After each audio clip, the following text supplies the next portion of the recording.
I was fixing the coffee grinder at 3 in the morning when I heard Candace's BMW purr into our driveway. Funny thing about insomnia, it gives you time to think, time to notice things.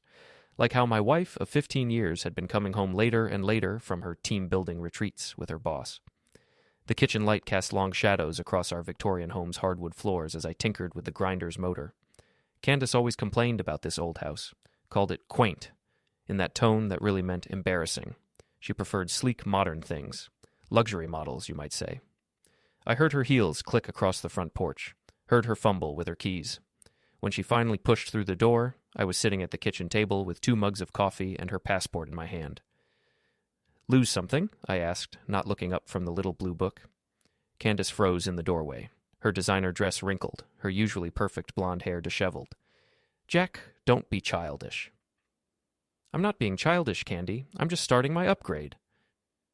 She tried to play it cool, walking to the counter like nothing was wrong, but I could see her hands shaking as she reached for the coffee. "I don't know what you're talking about." "Really?" "Because I found this interesting video on your phone." I held up her iPhone, the one she'd left charging on the nightstand. "From Victor's office party last week. Want to watch it together?" The color drained from her face. She knew exactly which video I meant. I pressed play, and Victor Paxton's arrogant voice filled our kitchen. "She's married to some blue-collar contractor. Nice enough guy, I guess, but he's just a starter kit husband. I'm the luxury model." The laughter from her coworkers on the recording was like glass breaking. But what really got to me was Candace's voice, clear as day. "God, Victor, you're terrible, but you're not wrong." I set the phone down gently. "Starter kit, huh?" "Jack, I can explain." "No need. I get it. 15 years and I'm just the practice round. The foundation you built your life on before trading up." I stood up, walked to the window, looked out at the pre-dawn darkness. "Thing is, Candy, I've been doing some upgrading of my own." My phone rang. Perfect timing. "That's my accountant," I said, answering on speaker. "Hey, Bill, yeah, do it. Liquidate the whole portfolio, all $38 million, and put the villa on the market immediately." Candace's coffee mug slipped from her hands, shattering on the kitchen tiles. "The villa?" she whispered. "Jack, that's my dream home. You can't—" "My name's on the deed, sweetheart. My money bought it. My decision." I hung up and smiled at her for the first time in months. Consider it the first step in your downgrade. The next morning, I was in my basement workshop by 6 a.m., building something special. The Victorian's basement was my sanctuary, cluttered with tools, half-finished projects, and the smell of sawdust and motor oil. Candace never came down here, too blue-collar for her tastes. My phone buzzed with increasingly frantic texts from her. She'd tried to use her credit cards at the Ritz downtown where she'd been staying since our little chat. All declined. Her bank accounts, frozen pending the divorce filing I'd submitted at 8 a.m. sharp. "Jack, you bastard!" The basement door slammed open, and Candace stumbled down the stairs in yesterday's dress. "You can't just cut me off." "Actually, I can. Funny thing about being married to a contractor, you learn a lot about contracts. Prenups, for instance." I didn't look up from the circuit board I was soldering. "Remember that romantic weekend in Vegas, when we renewed our vows and signed those papers you said were just for fun?"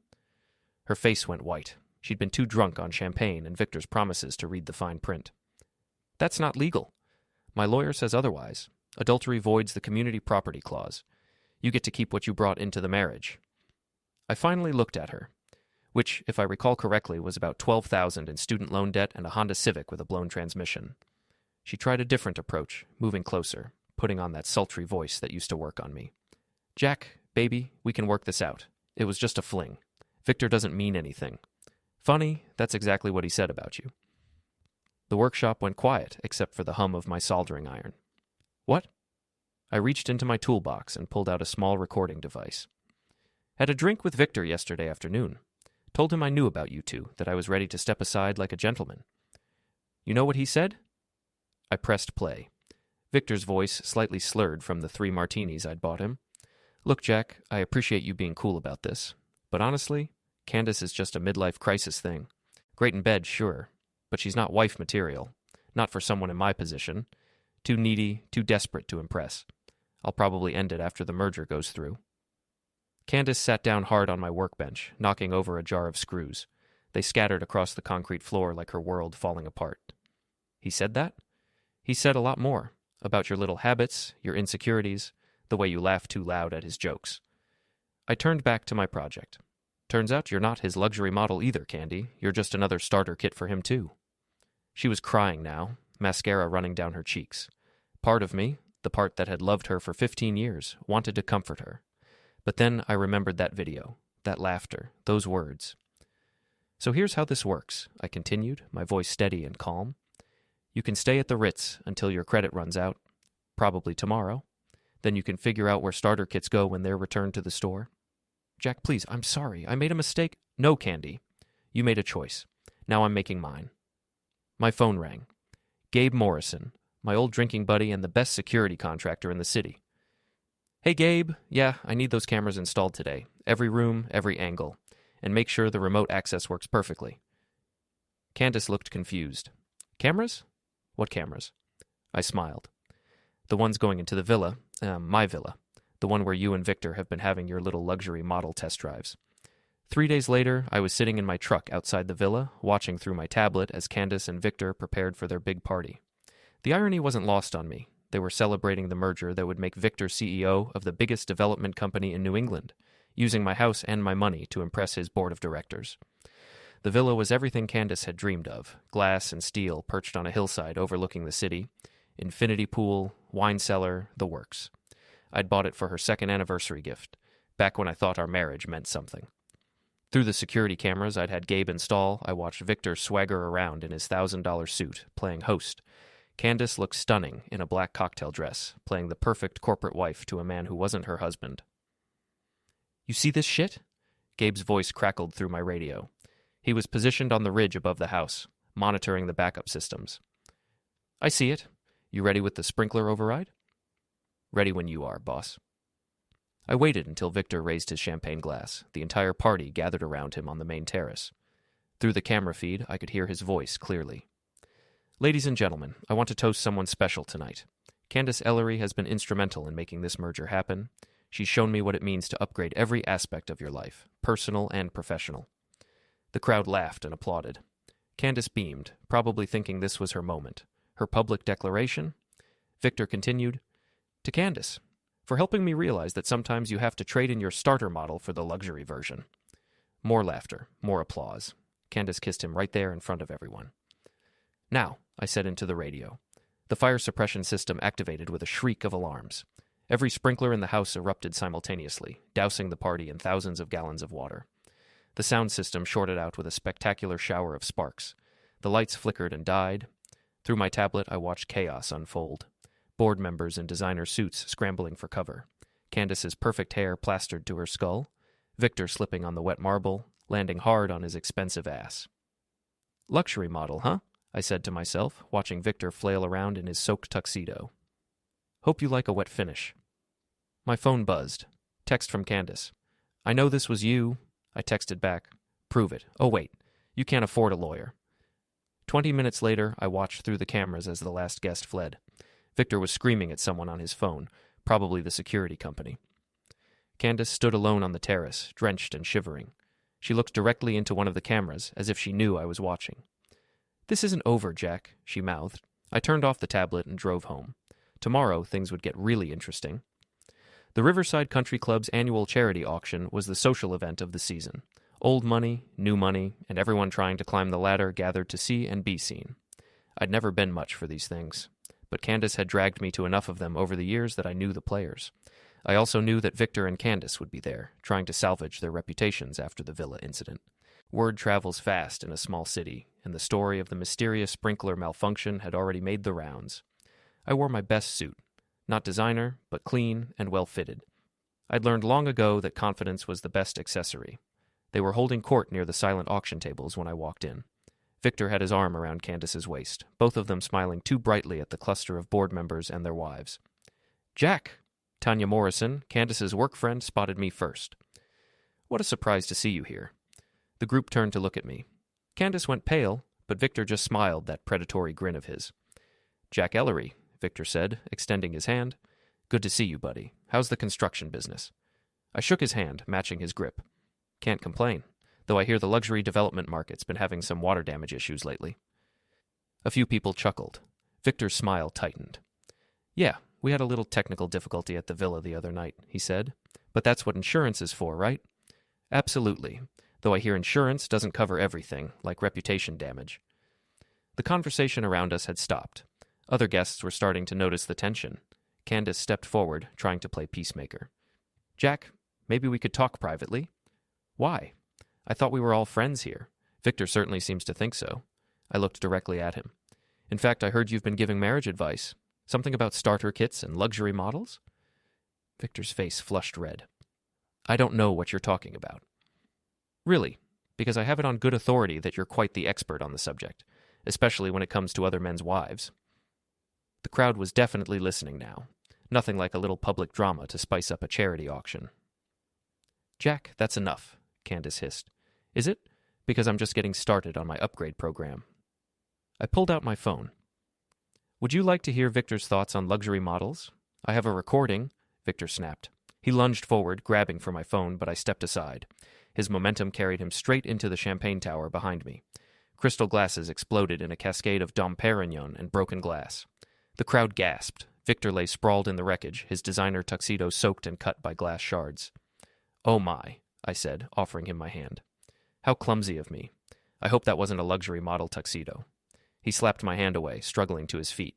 You son of a... Victor. One of the board members stepped forward. What the hell is going on here? Before Victor could answer, Tanya Morrison, who'd been listening to every word, spoke up. Did he really say that about starter kits? Because that's exactly what happened to my cousin Sarah when she was dating that banker from Boston. Another woman nodded. I heard he's been through half the secretaries at the company. And that settlement with his last assistant? Ladies, please, Victor tried to interrupt, but the damage was done. The gossip mill was spinning up to full speed. I looked at Candace, who was staring at Victor like she'd never seen him before. Looks like your luxury model has a few recalls, Candy. Might want to check the warranty. I walked away, leaving them standing in the wreckage. Behind me, I could hear the whispers starting, the phones coming out to capture photos of Victor's humiliation. Phase 2 complete. Victor made his move 3 nights later. I was working late at the construction site where my crew was putting up a new apartment complex downtown. The building was about 60% complete, concrete floors, steel framework, but no walls or windows yet, just a skeleton reaching toward the sky. I heard the footsteps on the 3rd floor around midnight. Soft, trying to be quiet, but I'd been expecting this. Men like Victor don't handle public humiliation well, especially when their business deals start falling apart because of damaged reputations.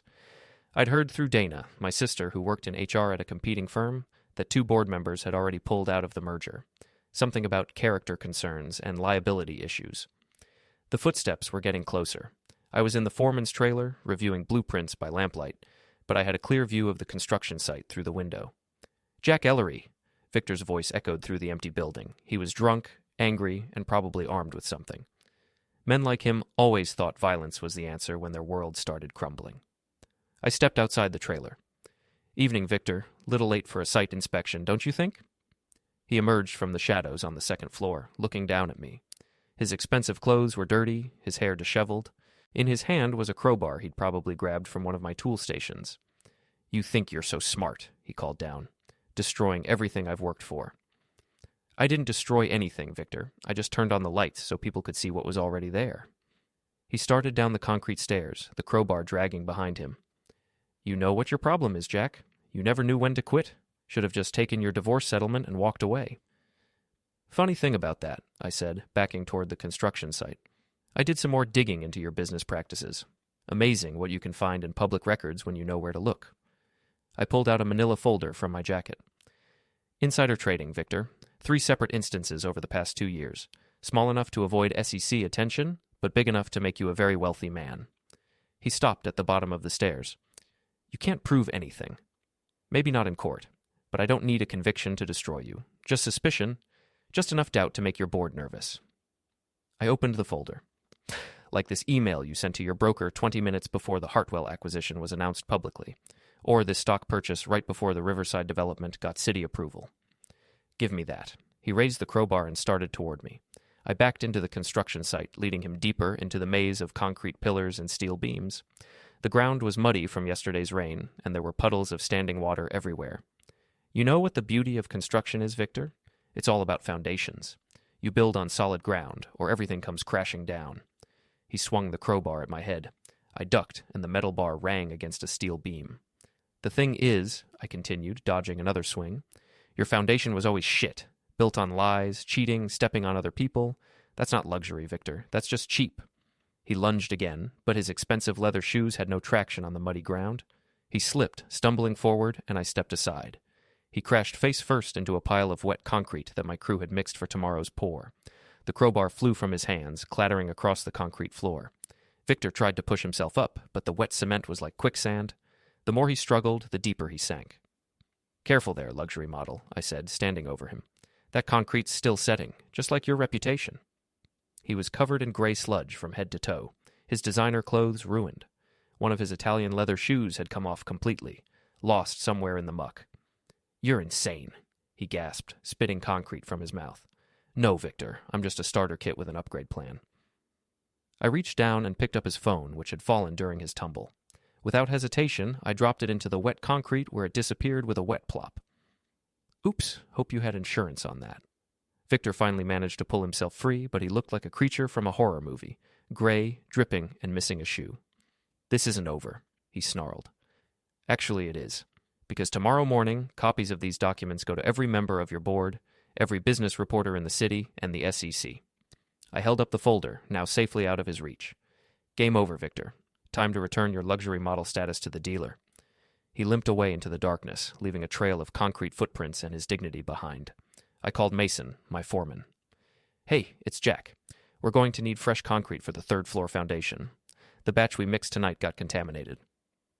2 weeks later, Candace's parents showed up at my door. Richard and Patricia Whitmore, old New England money, the kind of people who thought their shit didn't stink because their great-grandfather had owned a textile mill. "Jack, we need to talk," Richard said, pushing past me into the house without being invited. Patricia followed, her nose wrinkled in distaste at my quaint Victorian decor. "This situation with Candace has gone far enough. You're embarrassing the family." I led them to the living room, where they perched on my furniture like it might give them a disease. "Coffee," I offered. "We're not here for social pleasantries," Richard snapped. "We're here to discuss terms." "What kind of terms?" Patricia opened her purse and pulled out a checkbook. "How much will it take for you to stop this vendetta against Victor Paxton and allow Candace to divorce you quietly?" I almost laughed. "You want to buy me off?" "We're prepared to offer you $500,000, Richard said. "More than enough for someone in your situation." "My situation? Don't be coy, Jack. You're a tradesman. This is more money than you'll see in a lifetime." I sat back in my chair, studying these two relics of American aristocracy. "You know what's funny? Your daughter thought the same thing, that I was just some blue-collar guy who'd be grateful for whatever scraps fell from the table." "Candace made a mistake," Patricia said. "But she's young, she was confused. She's 42 years old, and she wasn't confused when she was laughing about me being a starter kit husband." Richard leaned forward. "Victor Paxton is a good match for her. He can provide the kind of life she deserves." "Really? Because last I heard, Victor's company stock had dropped 40% since those SEC documents leaked. Something about a federal investigation into insider trading." Both parents went quiet. They hadn't heard about that yet. "Oh, and there's more," I continued. "Turns out Victor's been running a little side business, selling advance information about development projects to competing firms. The FBI raided his office yesterday." Patricia's hand went to her throat. That's not possible." "Very possible. In fact, I have it on good authority that he's going to be arrested within the week." I stood up. "So your daughter's luxury model is about to become an orange jumpsuit model." Richard stood too, his face red with anger. "You did this. You destroyed him." "I didn't destroy anything. I just helped the truth come to light. Victor destroyed himself with greed and arrogance." "What do you want?" Patricia asked quietly. "I want justice. I want everyone to see what kind of people you really are, what kind of person your daughter really is." I walked to the window, looked out at the street. "But most of all, I want to finish my upgrade." "What does that mean?" I turned back to them with a smile. "It means you should call Candace. Tell her to meet me at the villa tonight, 8 o'clock, time for the final demonstration." After they left, I called Gabe. "You ready for the grand finale?" "Born ready, boss. All systems are go." Then I called Dana. "Did you get the recording equipment set up?" "Everything's wired for sound, big brother. This is going to be beautiful." Finally, I called Mason. "Bring the truck around back of the villa at 8:30. We're going to need the spotlight rig." It was time to show Candace and Victor what a real upgrade looked like. The villa looked perfect in the twilight, all glass and steel gleaming against the darkening sky. I'd had the power restored after the sprinkler incident, and every light in the house was blazing. It looked like a luxury showroom, which was exactly what I wanted. Candace arrived first, pulling up in a rental car. Her BMW had been repossessed 3 days ago when she couldn't make the payments. She looked tired, older somehow, wearing a simple dress instead of her usual designer outfits. Victor showed up 10 minutes later in a beat-up Honda. His Porsche had been seized by the FBI as part of their investigation. He looked even worse than Candace, unshaven, nervous, constantly checking over his shoulder. I watched them through the security cameras as they approached the front door. They were arguing already, probably about whose fault this whole mess was. The door was unlocked. They stepped inside, calling my name. "Jack, we're here. Let's get this over with." I was waiting for them in the main living room, sitting in the leather chair that faced the floor-to-ceiling windows overlooking the city. On the coffee table in front of me were 3 manila folders. "Glad you could make it," I said. "Please sit down. We have a lot to discuss." They sat together on the couch across from me, but I could see the tension between them. The stress of the past few weeks had taken its toll on their relationship. "What do you want, Jack?" Candace asked. "My parents said you were ready to negotiate." "I am. But first, I want to show you something." I picked up a remote control and turned on the massive wall-mounted TV behind them. The screen filled with security footage from the villa, Candace and Victor in various compromising positions over the past 6 months. Their faces went white as they recognized themselves. "You've been recording us," Victor sputtered. "It's my house. I can record whatever I want." I turned off the TV. "But that's just for my personal collection. What I really want to show you is this." I opened the first folder. "Candace, did you know that Victor has been embezzling money from his company to pay for your little getaways? The villa rental fees, the jewelry, those weekend trips to Martha's Vineyard, all paid for with stolen money." She turned to look at Victor, who was sweating now. "Victor, is that true?" "It's not stealing if you're going to pay it back." "And Victor," I continued, opening the second folder, "did you know that Candace has been selling inside information about your company's development projects to your competitors? Every Pillow Talk conversation you two had, she was recording and selling to the highest bidder." Now it was Victor's turn to stare. "What?" Candace's mouth opened and closed like a fish. "That's not... I never... Oh, but you did." I pulled out a stack of bank statements. 12 separate payments over the past 4 months. Very clever, using an offshore account. Almost clever enough. They were both staring at each other now with horror and betrayal. The perfect couple, realizing they'd been using each other all along. "But here's the really beautiful part," I said, opening the third folder. "You've both been so busy screwing each other over that you never noticed what I was doing." I pulled out a deed. "Victor, remember when you convinced Candace to sign over her half of the villa to you, so you could protect it from my divorce lawyers?" He nodded slowly. "And Candace, remember when you forged Victor's signature on that quitclaim deed, thinking you could hide the property from both of us?" Her face went pale. "Well, it turns out that when you commit fraud on a property deed, the entire transaction becomes void. Which means," I smiled, "the villa reverts to its original owner, me." I pressed a button on the remote. Suddenly, steel shutters slammed down over all the windows. The front door locked with an electronic click. Emergency lighting kicked in, bathing the room in red. "What's happening?" Candace screamed. "Security lockdown," I said calmly. "Don't worry, it's temporary. Just long enough for my friends outside to set up their equipment." Through the intercom system, I could hear Mason's voice. "Spotlight's in position, boss." "Perfect. Gabe, are you ready with the sound system?" "All set. Every radio and PA system in a 5-mile radius is patched in." Victor was pulling frantically at the door handle. "You can't keep us here. This is kidnapping." "Actually, it's not. You're free to leave any time you want. The balcony doors are unlocked." They ran to the sliding doors that led to the main balcony. I followed them outside, where Mason had set up a massive construction spotlight that illuminated us like actors on a stage. Below us, I could see cars stopping, people getting out to look up at the spectacle. Word travels fast in a small city, and half the town had probably heard about this showdown by now. "Ladies and gentlemen," my voice boomed from speakers all across the valley. "Welcome to the final demonstration of luxury versus starter kit quality." Candace grabbed my arm. "Jack, please, stop this." "Oh, but we're just getting to the good part." I pulled out my phone and played a recording. Victor's voice filled the night air. "She's married to some blue-collar contractor. He's just a starter kit husband. I'm the luxury model." The crowd below us was growing larger. I could see people with phones recording everything. Now let's hear from the luxury model himself, I continued. Victor, tell everyone about your business practices. I'm not saying anything. That's okay, I have recordings. Another button press, and Victor's drunken confession from our bar conversation echoed across the valley. Look, Jack, I appreciate you being cool about this. But honestly, Candace is just a midlife crisis thing. Great in bed, sure, but she's not wife material. Candace slapped Victor across the face. You bastard! And now, ladies and gentlemen, the pièce de résistance. I held up a final document. A full confession from Candace Ellery, detailing how she's been selling corporate secrets to fund her lifestyle. Signed and notarized this morning. I never signed that, she screamed. Actually, you did. Remember that settlement meeting with my lawyer yesterday? You thought you were signing a confidentiality agreement? I smiled. Always read the fine print, Candy. The crowd below was cheering now, enjoying the show. I could see news vans arriving, reporters setting up cameras. Victor made a desperate lunge for the confession, but I stepped aside. He crashed into the balcony railing, which gave way under his weight. For a moment, he teetered on the edge, 3 stories above the crowd. Candace grabbed his arm, pulling him back to safety. Victor. How touching, I said. The luxury model and the starter kit together at last.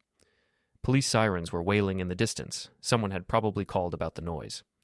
Here's how this ends, I announced, both to them and to the crowd below. Victor Paxton will be arrested for embezzlement and insider trading. Candace Ellery will be charged with corporate espionage and fraud. And me? I'm going home to my quaint little Victorian house where I'll sleep like a baby for the first time in months. The steel shutters on the windows suddenly retracted. The front door unlocked with a click. You're free to go, I said.